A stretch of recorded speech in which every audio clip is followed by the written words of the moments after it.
नमस्कार दोस्तों, आपका स्वागत है। दोस्तों, आज का जो वीडियो है वह है स्पीडी की रिवाइज योरसेल्फ रेलवे सामान्य विज्ञान न्यू एडिशन की बुक है। दोस्तों, आज हम करेंगे स्पीडी की वस्तुनिष्ठ सामान्य विज्ञान रिवाइज योरसेल्फ सेट नंबर 43। तो चलिए दोस्तों, फिर शुरू करते हैं। पहला प्रश्न, एक शुद्ध प्रतिरोधक परिपथ का पावर फैक्टर कितना होता है? दोस्तों, एक शुद्ध प्रतिरोधक परिपथ का पावर फैक्टर 1 होता है। अगला प्रश्न, प्रश्न नंबर 2, एक शाकाहारी को अपने शरीर के लिए आवश्यक फास्फोरस कहां से मिल सकता है? दोस्तों, एक शाकाहारी को अपने शरीर के लिए आवश्यक फास्फोरस दूध से मिल सकता है। अगला प्रश्न, प्रश्न नंबर 3, बीसीजी टीके किस रोग के विरोध में लगाए जाते हैं? दोस्तों, बीसीजी टीके ट्यूबरकुलोसिस रोग के विरोध में लगाए जाते हैं। अगला प्रश्न, प्रश्न नंबर 4, एस्टिग्मेटिज्म किसकी एक बीमारी है? दोस्तों, एस्टिग्मेटिज्म आंखों की एक बीमारी है। अगला प्रश्न, प्रश्न नंबर 5, हमारे भोजन में संरक्षात्मक खाद्य पदार्थ कौन होते हैं? दोस्तों, हमारे भोजन में संरक्षात्मक खाद्य पदार्थ विटामिन एवं खनिज होते हैं। अगला प्रश्न, प्रश्न नंबर 6, एक चुंबकीय क्षेत्र किसे विक्षेपित करता है? दोस्तों, एक चुंबकीय क्षेत्र अल्फा एवं बीटा कण को विक्षेपित करता है। अगला प्रश्न, प्रश्न नंबर 7, कौन सा विटामिन घाव भरने में सहायक होता है? दोस्तों, इनमें विटामिन सी घाव भरने में सहायक होता है।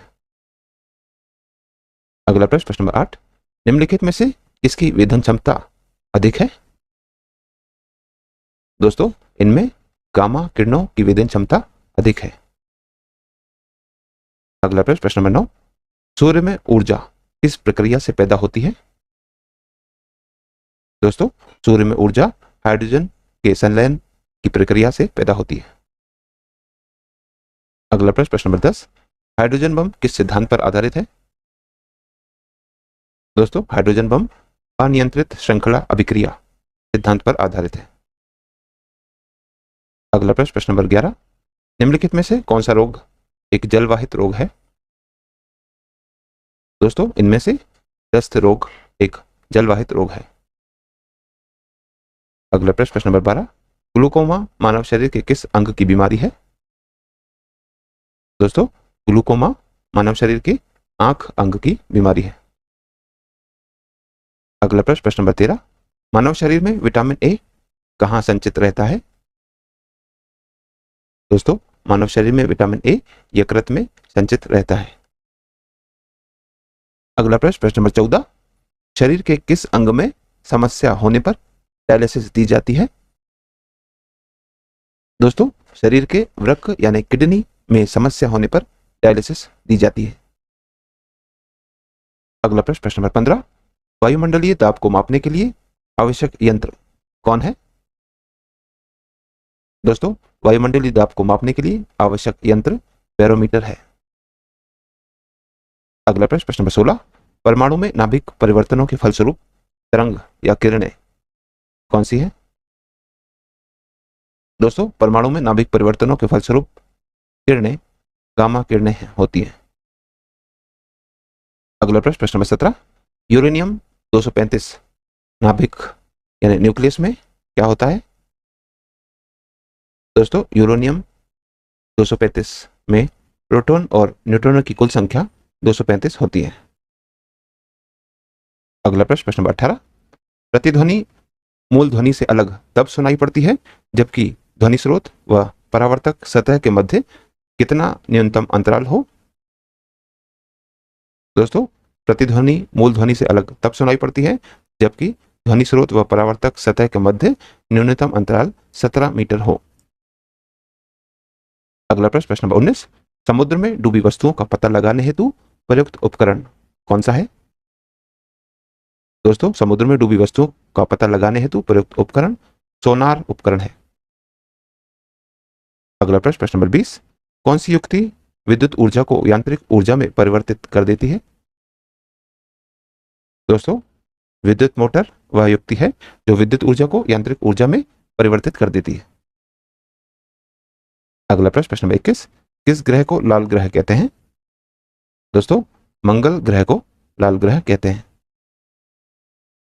अगला प्रश्न, प्रश्न नंबर 22, उस ग्रह का नाम क्या है जिसमें सूर्य पश्चिम में उदय होता है? दोस्तों उस ग्रह का नाम है यूरेनस, जिसमें सूर्य पश्चिम में उदय होता है। दोस्तों यूरेनस ग्रह को हिंदी में अरुण ग्रह कहते हैं। अगला प्रश्न, प्रश्न नंबर 23, कृत्रिम उपग्रह में विद्युत ऊर्जा का साधन क्या होता है? दोस्तों कृत्रिम उपग्रह में विद्युत ऊर्जा का साधन सौर सेल होते हैं। अगला प्रश्न, प्रश्न नंबर 24, निम्नलिखित में से कौन सी बीमारी वायरस के कारण नहीं होती? दोस्तों इनमें टाइफाइड बीमारी वायरस के कारण नहीं होती। अगला प्रश्न, प्रश्न नंबर 25, एक प्रकाश उत्सर्जित डायोड किससे बनाया जा सकता है? दोस्तों एक प्रकाश उत्सर्जित डायोड गैलियम आर्सेनाइड से बनाया जा सकता है। अगला प्रश्न, प्रश्न नंबर 26, सिलिकॉन और जर्मेनियम किस तरह के अर्धचालक हैं? दोस्तों सिलिकॉन और जर्मेनियम टेट्रावैलेंट प्रकार के अर्धचालक हैं। अगला प्रश्न, प्रश्न नंबर 27, त्वरित ऊर्जा पाने के लिए एक एथलीट को क्या लेना चाहिए? दोस्तों त्वरित ऊर्जा पाने के लिए एक एथलीट को कार्बोहाइड्रेट लेना चाहिए। अगला प्रश्न, प्रश्न नंबर 28, सूर्य की रोशनी से हम क्या प्राप्त करते हैं? दोस्तों सूर्य की रोशनी से हम विटामिन डी प्राप्त करते हैं।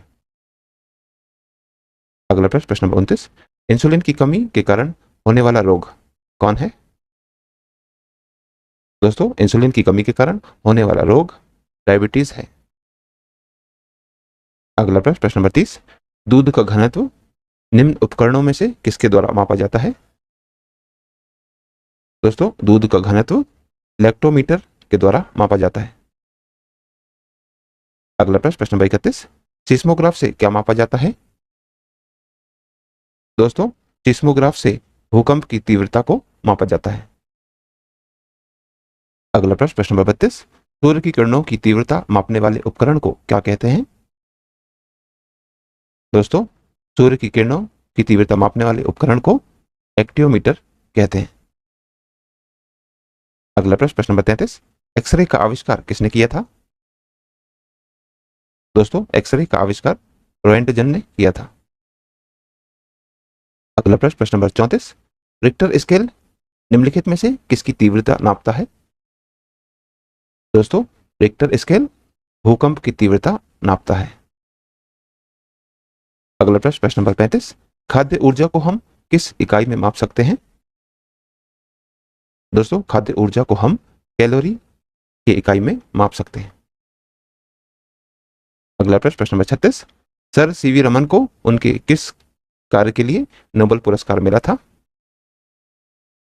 दोस्तों सर सीवी रमन को उनके प्रकाश की प्रकीर्णन के आधार पर कार्य करने के लिए नोबेल पुरस्कार मिला था। फैक्ट नंबर 44, पहला प्रश्न, एक शाकाहारी को अपने शरीर के लिए आवश्यक फास्फोरस कहां से मिल सकता है? दोस्तों एक शाकाहारी को अपने शरीर के लिए आवश्यक फास्फोरस दूध से मिल सकता है। अगला प्रश्न, प्रश्न नंबर 2, टेलीविजन का आविष्कार किसने किया था? दोस्तों टेलीविजन का आविष्कार जे.एल. बेयर्ड ने किया था। अगला प्रश्न, प्रश्न नंबर 3, रडार का उपयोग किस लिए किया जाता है? दोस्तों रडार का उपयोग जहाजों, वायुयानों आदि को ढूंढने एवं मार्ग निर्देशन करने के लिए किया जाता है। अगला प्रश्न, प्रश्न नंबर 4, लैक्टोमीटर एक प्रकार का कौन सा यंत्र है? दोस्तों लैक्टोमीटर एक प्रकार का हाइड्रोमीटर है। अगला प्रश्न, प्रश्न नंबर 5, डायबिटीज बीमारी शरीर के जिस अंग को प्रभावित करती है वह कौन सा अंग है? दोस्तों डायबिटीज बीमारी शरीर के पैनक्रियाज यानी अग्नाशय को प्रभावित करती है। अगला प्रश्न, प्रश्न नंबर 6, कौन सा रोग पानी के माध्यम से होता है? दोस्तों इनमें हैजा रोग पानी के माध्यम से होता है। अगला प्रश्न, प्रश्न नंबर 7, निम्नलिखित में से कौन सा रोग विषाणु से होता है? दोस्तों इनमें ममप्स, पीलिया और चेचक ये सभी विषाणुओं के कारण होता है, इसलिए ऑप्शन डी सभी इसमें सही उत्तर होगा। अगला प्रश्न, प्रश्न नंबर 8, 1 किलोग्राम वायु को संपीड़क में संपीड़ित करने के लिए किया गया कार्य न्यूनतम होगा जब सूचकांक का मान कितना होना चाहिए? दोस्तों 1 किलोग्राम वायु को संपीड़क में संपीड़ित करने के लिए किया गया कार्य न्यूनतम होगा जब सूचकांक में मान 1.41 होगा। अगला प्रश्न, प्रश्न नंबर 9, एक यंत्र कौन सा है जो दशमलव को द्विआधारी अंक में बदलता है? दोस्तों वह यंत्र है एनकोडर, जिसके द्वारा दशमलव को द्विआधारी अंक में बदला जाता है। अगला प्रश्न, प्रश्न नंबर 10, आर्द्रता मापने वाले यंत्र को क्या कहते हैं? दोस्तों आर्द्रता मापने वाले यंत्र को हाइग्रोमीटर कहते हैं। अगला प्रश्न, प्रश्न नंबर 11, मानव में प्लाज्मोडियम का संक्रमण कौन उत्पन्न करता है? दोस्तों मानव में प्लाज्मोडियम का संक्रमण मलेरिया उत्पन्न करता है। अगला प्रश्न, प्रश्न नंबर 12, रेलगाड़ियों में डायनेमोमीटर कार का प्रयोग क्यों किया जाता है? दोस्तों रेलगाड़ियों में डायनेमोमीटर कार का प्रयोग पटरियों की अवस्था रिकॉर्ड करने के लिए किया जाता है। अगला प्रश्न, प्रश्न नंबर 13, नियॉन लैंप का आविष्कार निम्न में से किसके द्वारा किया गया था? दोस्तों नियॉन लैंप का आविष्कार जॉर्जस क्लॉड के द्वारा किया गया था। अगला प्रश्न, प्रश्न नंबर 14, सार्वत्रिक गुरुत्वाकर्षण नियम का प्रस्तुतकर्ता कौन है? दोस्तों सार्वत्रिक गुरुत्वाकर्षण नियम का प्रस्तुतकर्ता न्यूटन है। अगला प्रश्न, प्रश्न नंबर 15, घड़ी में चाबी भरने की प्रक्रिया से घड़ी में क्या संग्रहित होती है? दोस्तों घड़ी में चाबी भरने की प्रक्रिया से घड़ी में स्थितिज ऊर्जा संग्रहित होती है। अगला प्रश्न, प्रश्न नंबर 16, पहाड़ पर चढ़ते समय व्यक्ति आगे क्यों झुकता है? दोस्तों पहाड़ पर चढ़ते समय व्यक्ति आगे इसलिए झुकता है क्योंकि स्थायित्व यानी स्थिरता में वृद्धि हो। अगला प्रश्न, प्रश्न नंबर 17, समुद्र के पानी का घनत्व बढ़ता जाता है क्यों? दोस्तों गहराई व खारापन बढ़ता है तो समुद्र के पानी का घनत्व भी बढ़ता जाता है। अगला प्रश्न, प्रश्न नंबर 18, किसी झील के जल का गुण अन्य द्रव जैसा हो तो बहुत अधिक ठंड पड़ने पर झील का जल की स्थिति कैसी होगी? दोस्तों किसी झील के जल का गुण अन्य द्रव जैसा ही हो तो बहुत अधिक ठंड पड़ने पर झील का जल ऊपर से तले की ओर जाएगा। अगला प्रश्न, प्रश्न नंबर 19, आर्द्रता मापी यंत्र की सहायता से निम्नलिखित में किसका मापन किया जाता है? दोस्तों आर्द्रता मापी यंत्र की सहायता से अपेक्षित आर्द्रता का मापन किया जाता है। अगला प्रश्न, प्रश्न नंबर 20, प्रेशर कुकर में भोजन शीघ्रता से पक जाता है, इसका क्या कारण है? दोस्तों प्रेशर कुकर में भोजन शीघ्रता से इसलिए पक जाता है क्योंकि उच्च दाब के कारण जल का क्वथनांक बढ़ जाता है।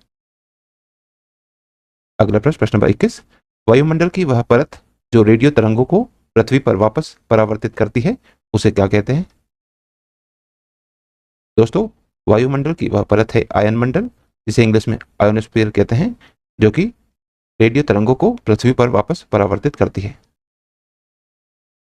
अगला प्रश्न, प्रश्न नंबर 22, चंद्र ग्रहण कब होता है? दोस्तों चंद्र ग्रहण तब होता है जब सूर्य व चंद्रमा के मध्य में पृथ्वी आ जाए।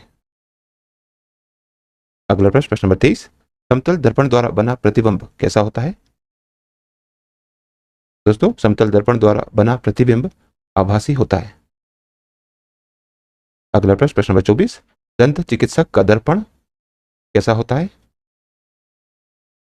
दोस्तों दंत चिकित्सक का दर्पण अवतल दर्पण होता है।